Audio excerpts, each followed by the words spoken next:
Yo, let's get the business. Yo, let's get the business. How's everybody feeling out there tonight? Let's get the rocking and rolling with me. I'm back here once again. I'm your host of Talk Heavy Sports Talk. So, let's get the business with this. I'm back here with it. I've been eating real good this holiday season. Very good this holiday season. I'm going to have to work out or something after this. I'm telling you, man. I go right in the kitchen. Look, the chocolate chip cookies they just laying out nice and presentable, just looking right at me like, you gonna eat me? What you think I'm gonna do? I'm gonna smash them.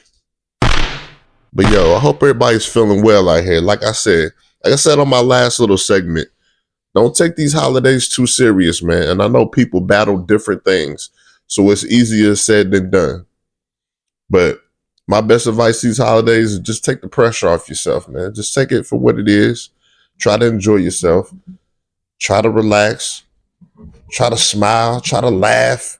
You know what I mean? Try to cut up a little bit. You know what I mean? It's time to have fun with your family. And for those of you who don't have family to be around, I understand that can be difficult. Like I said, people are battling different things. But, to start off the show, remembering Greg Gumbel. He passed away at 78 years old. Passed away on December 27th. Such a legendary sports broadcaster, legendary American television sportscaster. He also was the first African-American announcer to call play-by-play of a major sports championship in the United States when he announced the Super Bowl for the CBS network back in 2001. He has such a distinct presence and a voice that stands out amongst anybody else in a special and significant kind of way. You know what I mean? I love sports personalities that stick out like that. So, shout out to his peoples, man. He's gonna be truly missed in this lane of sports, in this world of sports that we love so much. So, Greg Gumbel, man.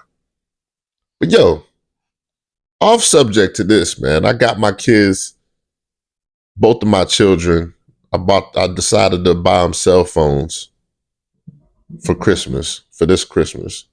And it was a big jump for me. You know what I mean? Cell phones, I went through the whole little process. I'm like, should I put some locks or things of that nature on them?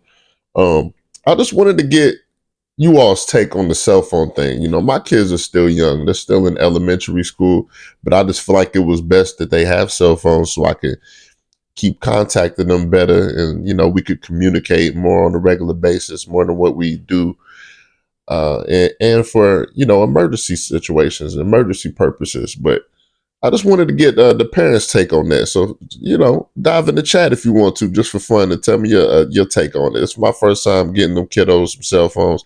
And they done turned all the way shady on your daddy after I got them cell phones. They don't act like they don't even... I walk past, what you doing? What's going on over here? You need something? You need something to drink? What's on your mind? You want to speak about anything? Look, they over here. I ain't rocking with you right now, Pops. You know what I mean? That's cool. Okay, whatever. It's cool. We knew this was going to happen. They already like that with the iPads and the games. What's up with these drones, man? Tell me something about these drones. I'm not sure the specifics of the situation, the drones flying in the air, things of that nature, but I see people talking about that. What's the subject matter on that, man? I'm not sure what's going on with that, but something's popping on that. And my last reminder, before we get into these sports, just don't worry about stuff that you can't control. Remember that, man. If things are beyond your control, don't worry about them. Take them day by day. There's a balance to everything. Let's get to business. These bowl game matchups. Hey, the Alamo Bowl. Colorado versus BYU. I just not got done watching it. There was a lot of emotions running, as Coach Prime took his final walk down the field with both of his sons, Shador Sanders and Shiloh, while his other son actually filmed them walking down the field. He's a part of Well Off Media, and he's really been a big aspect of played a major part in pushing their brand forward throughout social media, playing a major role in how hot their name stays throughout the algorithm. And I thought that's pretty significant and dope, because even though he's the kid that is not the athlete, he still found his way to be successful and found his own lane. I'm not sure his name. I forget his name, but shout out to him. Jimmy Horn Jr. returned after being injured. That was big. I feel like he's a nice athlete. He's quick, got nice hands. So his return. Jake Retzlaff was the starting quarterback for BYU. He was a top JUCO prospect, starting off, coming out last year's 2023 season. He started in all 12 games this year. Of course, Travis and Shedeur, there's expected to be first rounders. Who you got going? Where you got them going? When and where? You got Travis going before Shedeur going before Travis, just for fun. Who really cares? They know, hey, it's something to celebrate for both of them going and getting to the league. But, it's just fun to think about where you got them going to. There's some speculation. Some say the Raiders for Shedeur, just depending on who ends up getting the first pick. Travis, I feel like he's more of a receiver than a DB. Of course, he can play some defensive back. Not sure how much he's going to play in the league. But, I feel like you could throw him in a few packages here and there. But I feel like his primary position, in my opinion, would be for him to be a wideout, because he's so dangerous in that wideout slot, man. And he's so explosive. And plus, did you see the chicken that the league is paying these prime receivers, these top-notch receivers coming in? Whew. I mean, did you see Marvin Harrison Jr.? Did you see the bag they threw him? He getting that chicken. Didn't even have to prove nothing in the league yet. You know what I mean? They just threw it to him. So that's just something to think about. And no DB has ever went as high as third in the draft. That's just a fun fact to throw out. Charles Woodson went fourth overall. Travis Hunter is both, he's a cornerback and a wideout. I say I go the wideout route, you know what I mean? But he's classified and presented as both.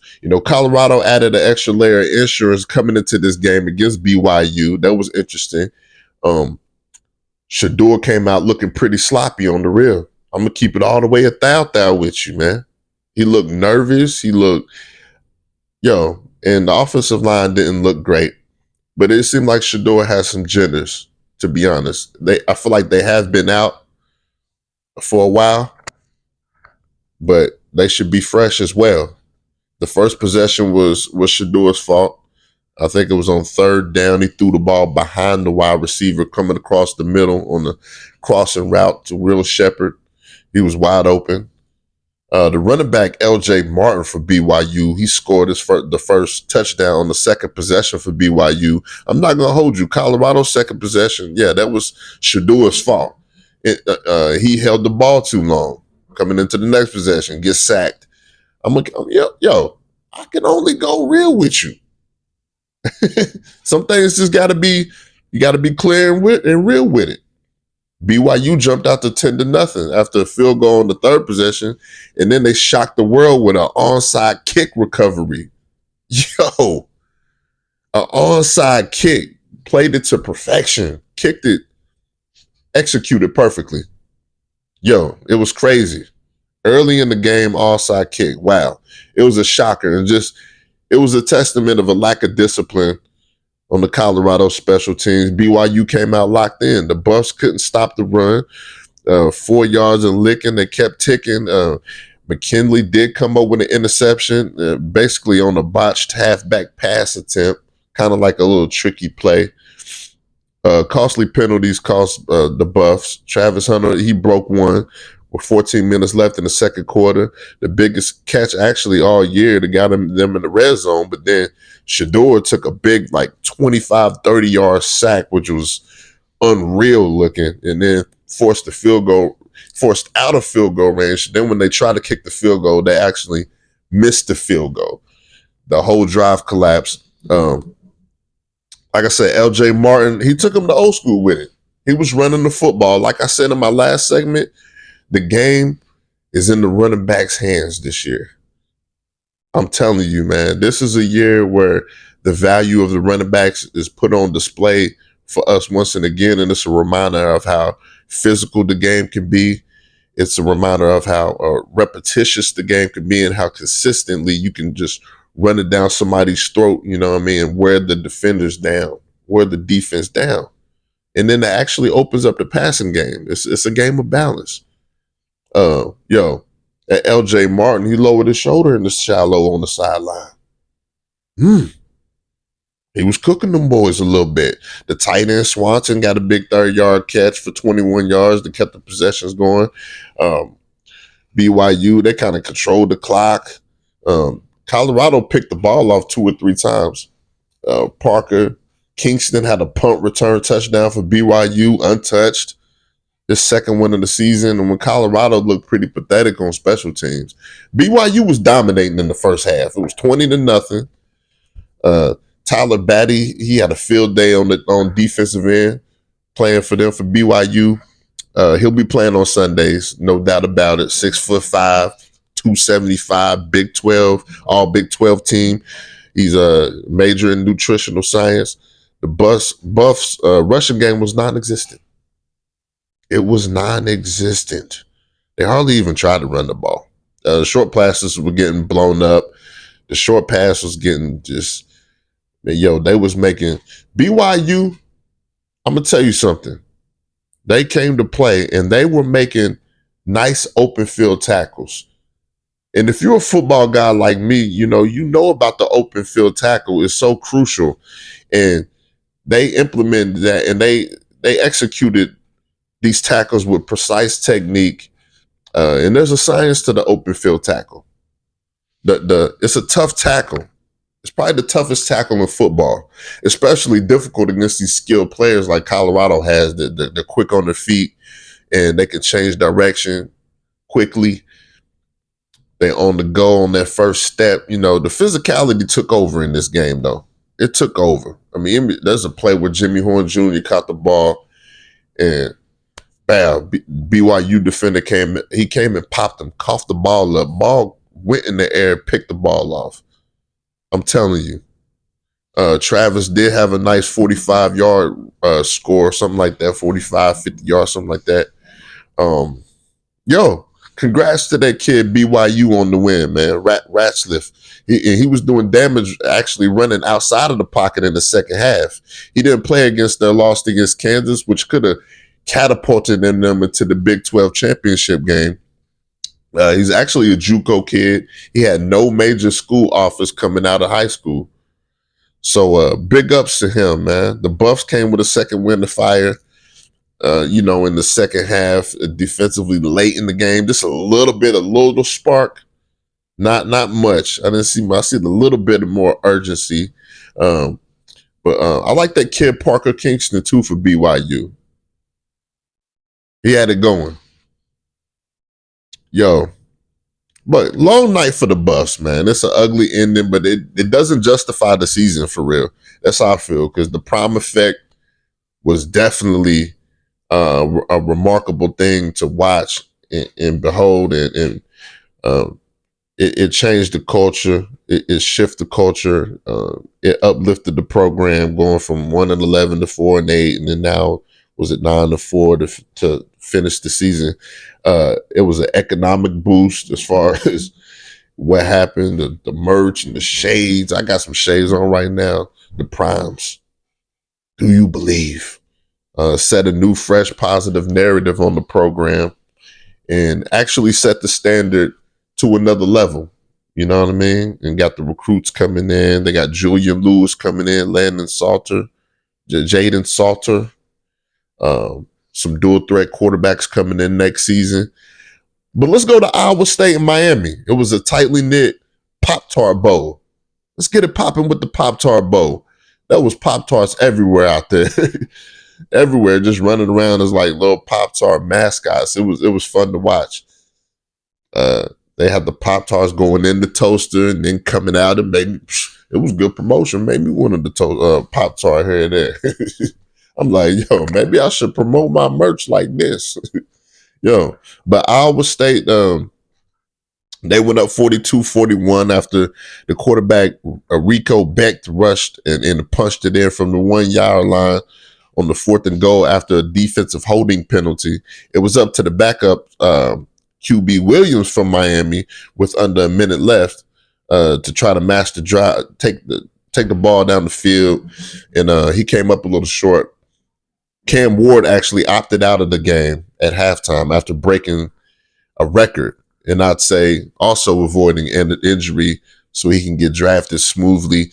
Usually people opt out before the game, and this is my opinion. You know, I feel like it would have been more mature thing and more of a professional decision to make. But I think maybe the record is what he was chasing, so maybe that was part of it. But I feel like that can throw the chemistry off just a little bit. You know what I mean? But shout out to Cam Ward, man. He threw for 4,319 yards passing and 39 touchdowns. He was a Heisman finalist. You know, he was in the running for that, and then the talks for that all season. Good kid, phenomenal athlete, man. He has nothing to do with how bad that defense is playing. You know, so I'm not going to put the 42-41 loss on him at all because the defense, they couldn't hold Iowa State coming down the stretch. Most definitely not. Yo, UConn beat North Carolina 27-14 before Bill Belichick takes over there soon. That's an interesting situation going on there. Bill Belichick, you know the NIL deals is going up when he gets in the building down there. Of course, there's going to be a high level of expectations. It's such a high-profile, legendary name, Hall of Famer coach. I love Bill Belichick. I love his poise. I love his defensive mind. I love his championship mind frame. It's going to be interesting watching him going from NFL to college. You know what I mean? And going to the ACC. So how do y'all feel about that, man? Y'all tap into this chat. Tap into the comments. Speak your mind. Talk heavy. East Carolina, they won 26-21 against NC State in the Military Bowl. What was interesting and what stood out is the referee suffered a nasty cut under his eye in the Eastern Carolina versus NC State scuffle amongst the players. That was pretty wild. Hey, yo, they've been throwing down this year a little bit. I've seen some fighting going on there. There's some animosity built up in these players. And some of it is just passion too, you know what I mean? It's football. They let them fight in hockey. So it don't surprise me when they out there throwing them things out there at each other, trying to let some steam off. The Arizona Bowl, Miami, Ohio beat Colorado State 43-17. Snoop Dogg was in the house celebrating amongst the squad. He was out there, you know, doing that little Snoop dance he be doing. TCU beat Louisiana in the New Mexico Bowl 34-3 with a blowout. But yeah, some off subjects that I want to elaborate on and just, and talk to about. But let's break this down real quick, man, just for fun. How do y'all feel about this quarterback sliding? When the quarterback, when he drops back the pass, there's nothing there. He takes off running, and instead of getting tackled and taking a risk and leaving his body vulnerable to get hit, he decides to slide. And I feel like that was just kind of trendy to start in the league. You know what I mean? I feel like one quarterback seen another quarterback doing that. Like, oh yeah, he's Peyton Manning slided. He slid right there. So that's what I'm going to do before I get hit. You know what I mean? That's how I think it started, because there's no standard rule that says slide. You know what I mean? It's up to the quarterback to slide. You feel me? But when these quarterbacks slide, it's leaving their body vulnerable, because when they're sliding back, it's basically For one, you're leaving it up to a defender that has his momentum going towards you to not hit you at all, which is very difficult, in my opinion. That's hard. That leaves it really hard on the defender to not hit you. Like whenever you go to hit him, oh, I'm gonna hit him, oh, I'm not gonna hit him. You know, it's hard to stop momentum. You got all the velocity going that way.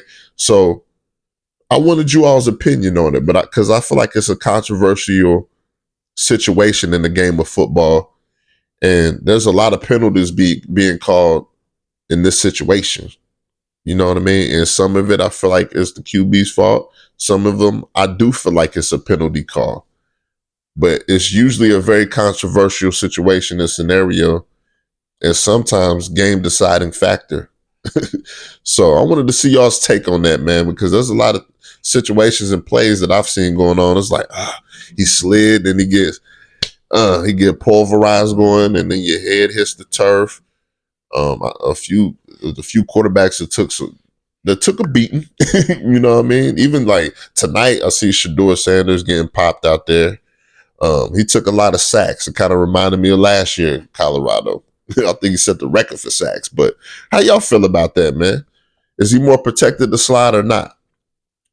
These pass interference calls, it's, unnecessary roughness and roughing the passer or kicker, late hit out of bounds, which I feel like roughing the kicker, to me, that's probably the most reasonable call, because the kicker, his job is just to kick and get out of dodge, basically. You know what I mean? So when his foot goes up in the air and his leg go up in the air, I feel like he would, the probability of him getting injured is probably higher at that point. That's my opinion on that one. But there's great risk and vulnerability in that leg, in that situation. You know what I mean? But, it's the game of inches, and it's also a physical contact sport. So come out there on the gridiron ready to play at the end of the day. Yo, talk heavy with me, man. We're going to tap more into this, man. I'm going to go into some UK basketball later. I'm going to compare Mark Pope to John Calipari starting off, and I'm going to head into the SEC play of college basketball because we're getting down to the nitty gritty with that. You know what I mean? Because that's when it's going to get tough. What's you all's predictions? How do y'all feel Kentucky basketball will do going into the SEC? How do y'all feel Arkansas will do going into the SEC? How do y'all feel about both squads up at this point? Do you think they've overachieved or underachieved based off the expectations, the situations, and the change of scenario and the change of personnel that has went on in both programs? I just feel like it's fun and interesting.